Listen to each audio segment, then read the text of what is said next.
Welcome back. Shifting gears to business matters, Don Ma is here. Don, how you doing? I'm doing well. How about you guys? Doing pretty well. Yeah, thanks. Good. Yeah, okay.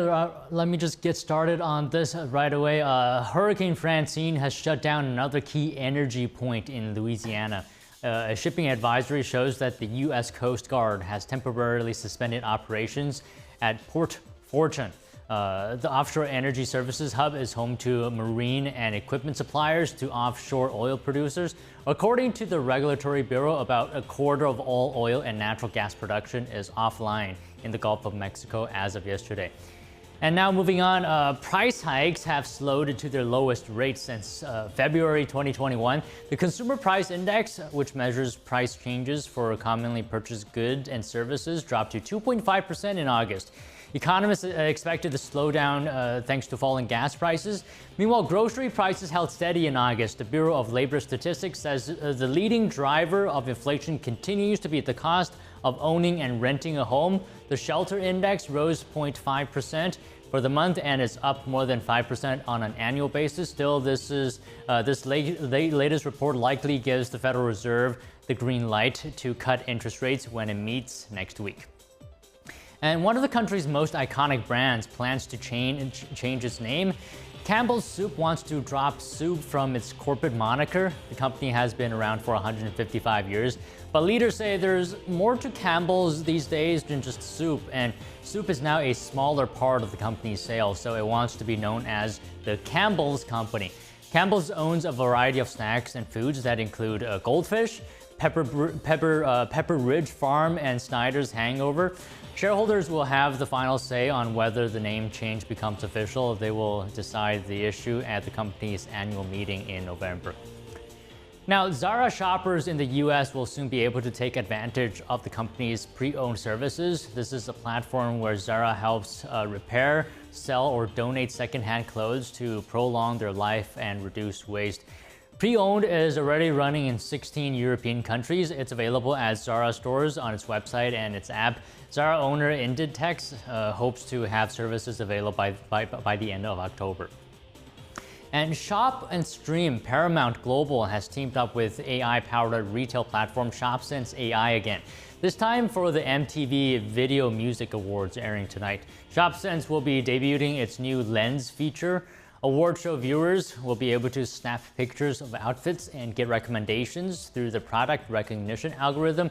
This could boost profits for retailers and legacy media companies. ShopSense said Paramount will get some revenue from purchases and in some cases clicks as well. Now, Spain is switching gears on proposed tariffs on Chinese-made electric vehicles. Its prime minister says the European Union should reconsider additional tariffs. He made the statements after a 4-day trip to China. He met with party leader Xi Jinping there. Take a listen. We don't need another war, in this case a trade war.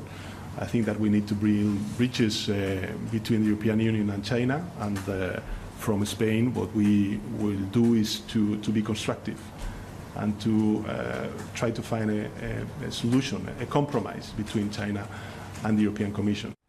The EU said the additional tariffs were because Chinese companies are unfairly benefiting from subsidies and flooding the market, and that is hurting European manufacturers. Spain had expressed support for the tariffs earlier this year. China responded by launching an anti-dumping investigation into brandy, dairy, and pork products. Spain is Europe's largest pork exporter, so tariffs on European pork could hurt Spain. The EU will finalize the regulation on EVs by the end of October, and that's if it's not blocked by a qualified majority of EU members. That would need 15 countries. Now, a tipping point for European businesses in China because of the state of its economy. That's according to the head of the European Union Chamber of Commerce in China. Listen. We think now that we are a little bit at a tipping point where many companies are beginning to think that maybe the risks of expanding here in China are beginning to outweigh the rewards of expanding here. 2/3 of the companies surveyed by the European Chamber say their profit margins in China are at or below the global average. Many European businesses are deciding investments in China are not worth the risks. The economy is slowing, consumer demand is not picking up, The European Chamber proposed over 1,000 recommendations for China to resolve the challenges. It also urged Beijing to open its economy and allow the market to be freer. Now let's talk about beer. Seems to be falling out of flavor, and that is trickling down to farmers. Data showing that overall beer consumption in the U.S. has dropped to its lowest level since the 1970s. And many of those who are drinking are opting for hard seltzers. As a result, demand for malt barley has plummeted. Malt barley is a key ingredient in brewing beer. A crop report shows planted acres of barley in the U.S. have fallen more than 20% from last year, and the U.S. Department of Agriculture says barley storage on farms is up more than 50%. Now, millions of people have a four-legged friend, and it's reason to mark this September. It's National Pet Insurance Month. Does pet insurance buy peace of mind, though, when it comes to paying for your pet's health? Here's the story. There are plenty of times life with a pet is priceless, until that priceless moment carries a cost. Pet surgeries and pet veterinary costs can be really, really expensive. Lending Tree Chief Credit Analyst Matt Schultz says what heals your pet can harm your budget. One option to hedge your bets: pet insurance. A major industry group reports that 6.25 million pets were insured in North America in 2023, nearly a million more than the year before. The average premium for accident and illness insurance for a dog was around $675 in 2023 and around $383 for a cat. Accident-only insurance is cheaper, but doesn't cover illnesses like cancer, infections, or digestive issues. All pet insurances are definitely not created equal, and it's absolutely worth your time to take the effort to shop around. Another challenge: keeping your pets insured. In June, Nationwide Pet, the largest provider of its kind in the country, said it would drop about 100,000 policies by next summer to keep up with the rising vet care costs. It makes it a really difficult decision for folks as to how to spend that money and what to do in place of that insurance. Schultz says inflation means it's more important than ever to look down the road and anticipate what could go wrong, because unconditional love can end up being pretty pricey when it comes to our pets. And the Plant-Based World Expo is on in New York City. It gives vendors a chance to showcase their latest innovations. NTD's Sean Marshall was there to check it out.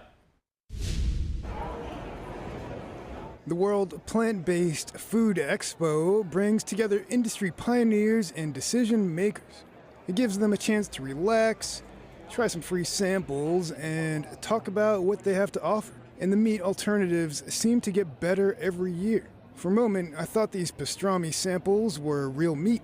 And there's much more to the X-Berry booth. We supply natural colors to the food and beverage industry.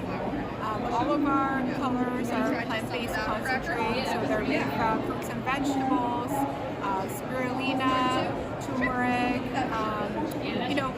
ingredients that consumers understand, what they are. We sell to food and beverage manufacturers. Sustainability was a common trend seen around the expo. Assorted technologies, too. These gummy candies on display are being analyzed for ingredient quality at the Perton booth.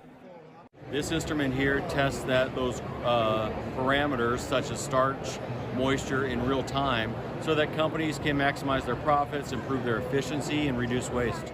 Meat alternatives have come a long way over the years. These are designed with the marbled look of Wagyu beef. The Expo of emerging startups, established brands, and thought leaders is on till Thursday. Sean Marshall, NTD News. Back to you guys, Chris, Fiona.